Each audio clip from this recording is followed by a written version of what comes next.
Nous allons voir ensemble les raisons bibliques pour lesquelles les chrétiens ne doivent absolument pas enseigner l'observation du samedi, du Shabbat juif comme nécessaire au salut, ou suivre ceux et celles qui crient « quitter Babylone », c'est-à-dire une grande majorité des juifs messianiques qui prétendent que ceux qui se réunissent le dimanche, c'est-à-dire les chrétiens évangéliques et autres, se sont trompés. En 1, ni Jésus-Christ, ni les apôtres n'ont jamais demandé à qui que ce soit d'observer le jour du Shabbat selon la loi de Moïse. Colossiens chapitre 2, versets 16 à 17 déclare clairement que le chrétien n'est pas appelé à garder le Shabbat juif et ne doit pas permettre que qui que ce soit le juge parce qu'il ne le garde pas. En 2, personne ne s'est vu demander de garder le Shabbat du 7e jour avant la rédemption d'Israël hors d'Égypte. Pendant 2000 ans, après la création, rien ne suggère qu'il ait été observé. En 3, les Écritures affirment distinctement que le Shabbat ne fut donné pour la première fois à Israël que sur le mont Sinaï. Néhémie chapitre 9, versets 13 à 14, et constituait une partie de l'ancienne alliance. Le chrétien ne doit jamais mettre en pratique de l'Ancien Testament tout ce qui n'a pas été répété dans le Nouveau Testament. Pour citer un exemple, la loi du talion, qui dit œil pour œil, dent pour dent. Le Nouveau Testament nous ordonne d'aimer nos ennemis et de bénir ceux qui nous haïssent. En 4, Jésus-Christ, quand il fut questionné sur la loi, répondit en citant 2 commandements qui ne sont pas inclus tels quels dans les 10 commandements. Matthieu chapitre 22, versets 35 à 40. Par conséquent, garder la loi ou les commandements ne fait pas référence aux 10 commandements exclusivement ou au 4e commandement en particulier. En 5, Irénée de Lyon, qui avait été formé par Polycarpe, un ami de l'apôtre Jean, a écrit que les chrétiens n'observaient pas le Shabbat juif et qu'ils n'étaient pas tenus de l'observer. Cela signifie que dès le début de l'Église, les chrétiens n'observaient pas le Shabbat. Il a écrit que les chrétiens se réunissaient surtout le premier jour de la semaine, parce que le Christ s'était présenté ce jour-là à ses disciples après sa résurrection. Ce n'était donc pas Constantin ou l'Église catholique 300 ans plus tard qui ont commencé le culte le dimanche. Les chrétiens adoraient Dieu déjà ce jour-là.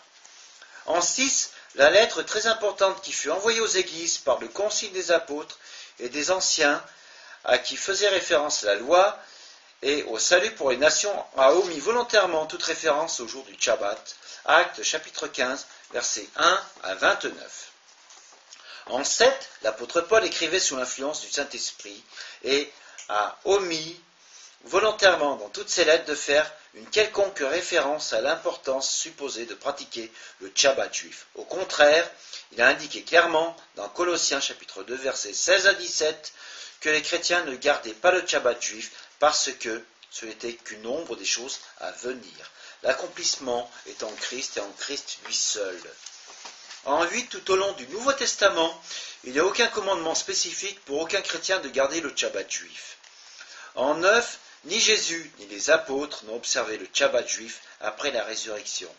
Le fait que Paul prêchait souvent dans les synagogues le jour du Shabbat n'est pas un argument en faveur du Shabbat juif. Il y allait pour rencontrer et évangéliser les Juifs qui se réunissaient le jour du Shabbat et non pas pour un culte chrétien. Par exemple, dans Actes chapitre 13, verset 42. Paul lui-même priait et prêchait le premier jour de la semaine aux chrétiens, c'est-à-dire le dimanche. En 10, il n'y a aucune mention du Shabbat juif pour l'Église nouvelle de Christ. 9 des 10 commandements, comme il est dit ci-dessous, comme je vais en parler, sont explicitement nommés, mais le 4e commandement concernant le Shabbat n'est pas mentionné une seule fois dans le Nouveau Testament. Dans l'Ancien Testament pour Israël, dans le Nouveau Testament pour l'Église. Exode chapitre 20, verset 3, pour Actes chapitre 14, verset 15. Exode chapitre 20, verset 4 à 5, pour 1 Jean chapitre 5, verset 21. Exode chapitre 20, verset 7, pour Jacques chapitre 5, verset 12. Exode chapitre 20, verset 8, qui n'est pas mentionné aucune fois dans le Nouveau Testament. Exode chapitre 20, verset 12 pour Éphésiens chapitre 6, versets 1 à 2. Exode chapitre 20, verset 13 pour Romains chapitre 13, verset 9. Exode chapitre 20, verset 14 pour Romains chapitre 13, verset 9 et 1 Corinthiens chapitre 6, verset 9 à 10. Exode chapitre 20, verset 15 pour Romains chapitre 13, verset 9 et Éphésiens chapitre 4, verset 28. Exode chapitre 20, verset 16 pour Colossiens chapitre 3, verset 9. Exode chapitre 20, verset 17 pour Éphésiens chapitre 5, verset 3. Par conséquent, Paul a écrit que personne donc ne vous juge au sujet du manger ou du boire, ou au sujet d'une fête, d'une nouvelle lune, ou du Shabbat, comme c'était l'ombre des choses à venir, mais le corps est en Christ, c'est-à-dire en l'Église. Colossiens chapitre 2, versets 16 à 17. Ce n'est pas mauvais de se reposer le samedi, c'est même une bonne chose. D'ailleurs, il est excellent de se reposer tous les jours de la semaine, mais on doit quand même penser à travailler. Si vous pouvez, ou d'avoir une réunion chrétienne le samedi, ou tous les jours de la semaine. Les premiers chrétiens se réunissaient tous les jours de la semaine pendant un temps. Ce qui est mauvais et dangereux spirituellement est en fait d'être légaliste par rapport aux œuvres de la loi de Moïse et d'enseigner que ces choses sont obligatoires pour être sauvés. C'est le thème des écrits de Paul dans Galates, Colossiens et ailleurs. Il a appelé un autre évangile un faux évangile. Insister sur le Shabbat est une erreur comme d'insister sur la circoncision. Paul a dit, si vous vous faites circoncire, Christ ne vous servira de rien. Et si je proteste, encore une fois, à tout homme qui se fait circoncire, il est tenu de pratiquer la loi tout entière. Autrement dit, si on se fait circoncire, on doit aller jusqu'au bout. Ou alors la circoncision ne vaut rien. Vous êtes séparés de Christ, vous tous qui cherchez la justification dans la loi, vous êtes déchus de la grâce. Galates chapitre 5, versets 2 à 4. La loi de Moïse ne guide plus nos vies chrétiennes. Si le côté moral de la loi ne change pas, car il a été répété dans le Nouveau Testament, tout ce qui n'est pas enseigné dans le Nouveau Testament n'a plus aucune place dans nos vies. Bien de choses de la loi de Moïse sont remplacées par la loi en Christ et par la loi du Christ. Quant à la loi de Moïse, Paul nous dit, tous ceux qui s'attachent aux œuvres de la loi sont sous la malédiction, car il est écrit, maudit est quiconque n'observe pas tout ce qui est écrit dans le livre de la loi, et ne le met pas en pratique. Autrement dit, c'est ce que je disais, si on se fait circoncire ou qu'on veut respecter le Shabbat, alors qu'on retourne sous le joug de la loi, mais on ne sera plus sous la grâce de Christ.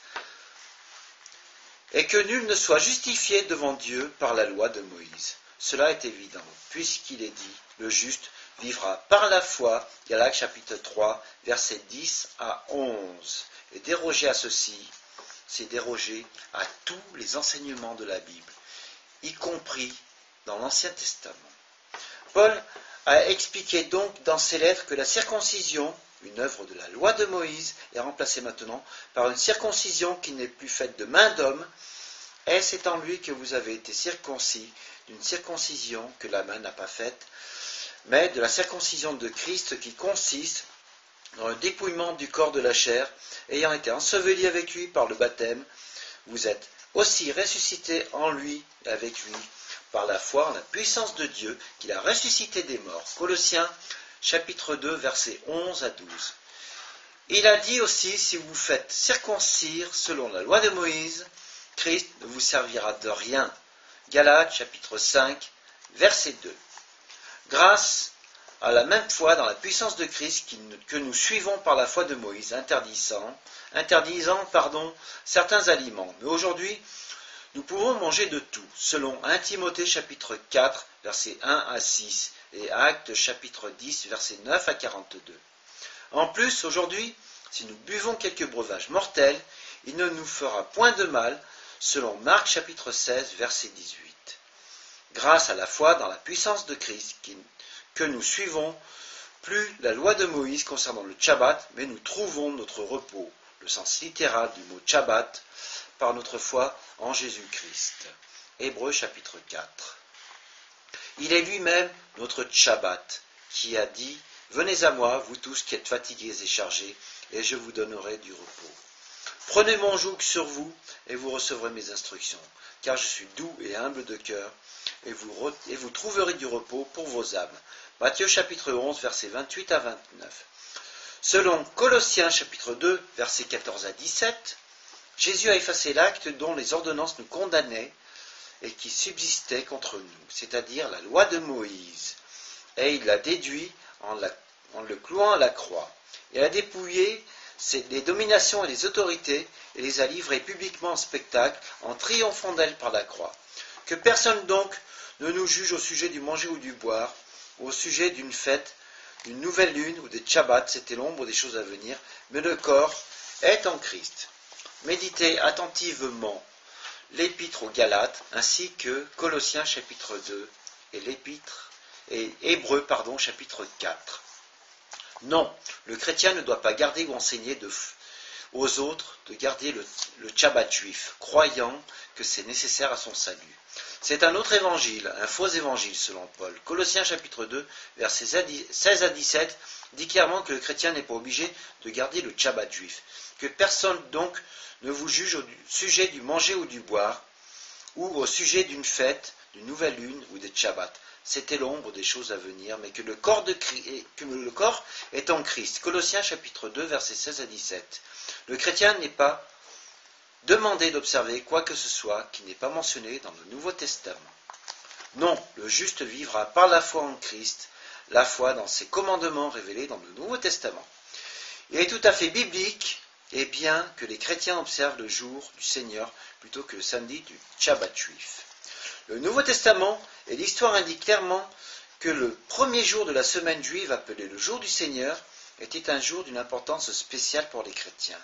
Pendant un temps, l'Église se réunissait tous les jours, mais elle mettait surtout l'accent sur le jour qui était consacré pour le culte chrétien qui était observé par les apôtres et leurs convertis par la suite. Se réunir donc le dimanche n'a donc aucun lien avec Babylone. Il est vrai qu'il y a confusion causée par le fait qu'en anglais le mot pour dimanche est Sunday. Cela donne l'impression que ce jour est le jour du soleil, certains disant que c'est le jour du Dieu soleil. Mais en fait, c'est faux car ce jour a toujours été honoré par les chrétiens parce que Jésus s'est montré à ses disciples ce jour-là, après sa résurrection. Et aussi parce que le Saint-Esprit a été donné ce jour-là aux disciples qui ont commencé l'Église avec les 3000 personnes qui se sont converties après la prédication de Pierre en Actes chapitre 2. Voici 10 points qui le soulignent. En 1, Jésus-Christ est ressuscité du tombeau ce jour-là, ayant triomphé de Satan et de sa mort. En tout cas, il apparut à plusieurs de ses disciples ce premier jour de la semaine. En Jean chapitre 20, versets 19 à 26. En 2, il fait mention de sa présence avec les disciples à aucun Shabbat juif après sa résurrection. Si le Shabbat juif avait été important, nécessaire ou obligatoire pour l'Église, les apôtres auraient insisté là-dessus. Et Jésus se serait réuni avec ses disciples ce jour-là, ce qui n'a point été le cas. En 3, Jésus-Christ ouvrit les Écritures à ses disciples le premier jour de la semaine, autrement dit le dimanche. Luc chapitre 24, versets 13 à 47. En 4, l'évangile biblique est l'évangile de la résurrection, et c'est ce jour où Jésus s'est présenté à ses disciples après sa résurrection. Le premier jour de la semaine, c'est-à-dire le dimanche. Actes chapitre 1, verset 22, Actes chapitre 4, verset 33, 1 Corinthiens chapitre 15, verset 1 à 15, ainsi que Romains chapitre 10, verset 9 à 13. Des passages à lire qui sont d'une extrême vérité biblique.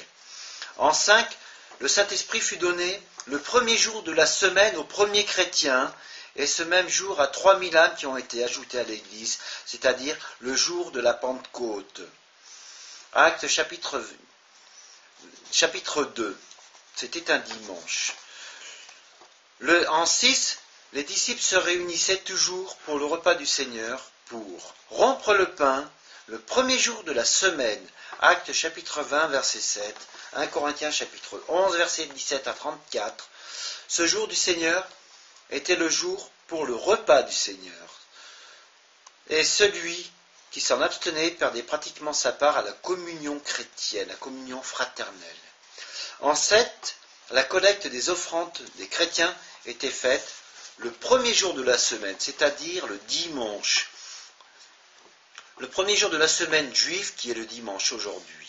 1 Corinthiens chapitre 16, versets 1 à 2. En 8, la vision de la révélation fut donnée à Jean le jour du Seigneur. Je fus ravi en esprit au jour du Seigneur. Apocalypse chapitre 1, verset 10. En 9, le 7e jour du Shabbat, sous l'ancienne alliance, était en mémoire de la rédemption d'Israël de l'esclavage égyptien. Le premier jour, sous la nouvelle alliance, est en mémoire de la plus glorieuse rédemption accomplie par Jésus-Christ, nous délivrant de l'esclavage du péché et de la mort par sa résurrection. En 10, le premier jour de l'ancienne alliance, la lumière fut donnée et le premier jour de la nouvelle création, Jésus-Christ amena la vie et l'immortalité par l'évangile étant lui la lumière du monde. Le premier jour de la semaine surpasse donc de loin le 7e jour et devint le jour où les chrétiens se réjouissent dans le Seigneur et dans son salut pour eux. Le dimanche, ils louent et servent leur Rédempteur en se souvenant que le Fils de Dieu est aussi plus grand que le Shabbat. Il est le maître du Shabbat. Il est lui-même notre Shabbat, notre vrai repos spirituel, selon Hébreux chapitre 4. Pour conclure, parce qu'il faut une conclusion, enseigner que c'est obligatoire de suivre la loi de Moïse empêchera une personne d'aller au ciel selon les épîtres de Paul. C'est un autre évangile, un faux évangile. On se place alors sous une malédiction. Galates chapitre 3, versets 10 et 11. En enseignant ce faux évangile, le coupable sera anathème, maudit pour l'éternité. Galates chapitre 1, versets 6 à 12. Juste une dernière remarque pour conclure. Étant donné que l'Église a commencé officiellement le jour de la Pentecôte avec l'envoi du Saint-Esprit et avec la conversion de 3000 âmes, il n'est peut-être pas faux d'appeler le dimanche le Shabbat chrétien. Car dans le contexte juif, le jour de la Pentecôte était appelé le jour du Shabbat. Alors, la question qui se pose est la suivante. Le Shabbat juif ou le dimanche ?